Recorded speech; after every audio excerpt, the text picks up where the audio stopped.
¿Qué onda, familia? ¿Cómo están? Bienvenidos a una edición a tu canal, La Nueva Revolution del Salvador. Ecuador tiene su propia versión del CRUC. Ecuador tiene al que se denomina Fito. Fito era uno de los cabecillas más grandes de las mafias de Ecuador. Resulta que la policía y el gobierno de Ecuador, igualito al gobierno de Nayib, decían, no, si ahí lo tenemos guardado, ahí lo tenemos guardado. Y ahora que fueron a ver si ahí estaba, resulta que el Fito se había dado a la fuga. Muy parecido a lo que sucedió con el gobierno de Nayib, que liberó a los cabecillas. No sabemos si los liberó a cambio de información para que capturaran a todos los pandilleros, o sea, los de bajo rango, ¿o qué? Lo que sí es verdad es que el gobierno de Nayib aseguraba que el CRUC, que es un asesino serial, lo liberara.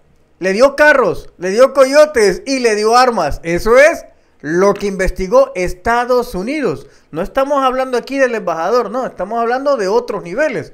El gobierno aún así decía que estaba ahí, que lo que decía el Faro era mentira. Pues resulta que lo capturaron en México.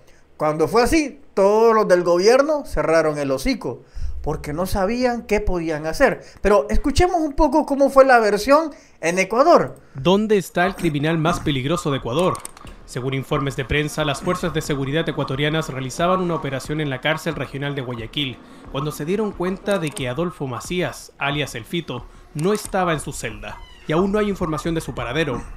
Hasta el momento en el lugar o en el área en donde debía haber estado esta PPL no se encontraba, razón por la cual vamos a continuar en la parte interna con los operativos. El Fito es el líder de los Choneros, banda vinculada al narcotráfico y con supuestos nexos con cárteles mexicanos. En 2013 escapó de prisión y estuvo prófugo casi un año, hasta que fue detenido. La prisión que fue intervenida alberga a los criminales más peligrosos de Ecuador, y en ella se confiscaron celulares, armas blancas y dispositivos electrónicos. Respecto al Fito, no se sabe si se ha fugado o ha sido trasladado a otra prisión. Ahí lo tienen ustedes, así que pues Ecuador tiene la misma versión que el gobierno de Nayib tiene del CRUC. Ahora, aquí lo tenemos, le voy a contar un poco más de lo que ha sucedido. Hace 3 días tuvo la audiencia en una corte de Estados Unidos el CRUC y sorprendió a todo mundo, porque cuando el juez le dice que eres un juicio abreviado, es decir, el vato de por sí ya está clavado. Pero cuando le preguntan, mira, le dicen que eres un juicio abreviado y te vas a beneficiar. O sea, el juicio abreviado era rápido, era de unas cuantas horas.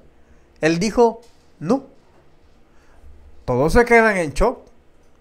Porque que un pandillero no se quisiera beneficiar y que hiciera un juicio largo. Y resulta que él dice de que va a presentar pruebas como el gobierno de Nayib lo liberó. Van a presentar audios, documentos, videos y muchas cosas más.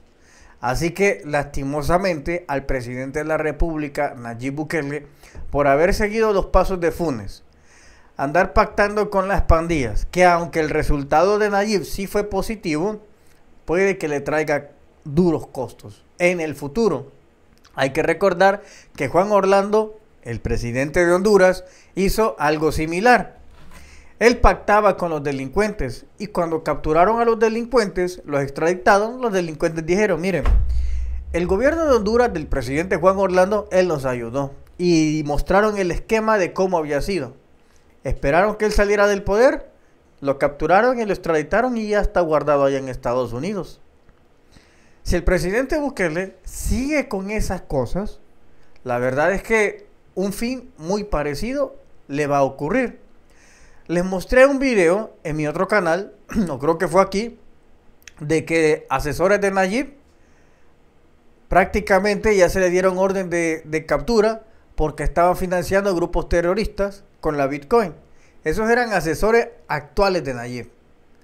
Así que el presidente debería de cuidarse mucho más las espaldas. Entiendo que él es un hombre inteligente, que él se da cuenta hasta cuando un excusado está sucio. Pero debería de darse cuenta todo lo que hace su entorno. Porque si algo sale mal, la responsabilidad es de Nayib. Y si algo sale bien, los elogios son de Nayib. ¿Sí o no? Así que, bueno, ahí le dejo esto porque esto, brother, se va a poner caliente.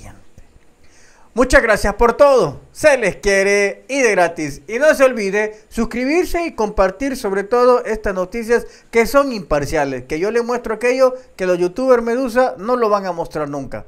Hasta pronto.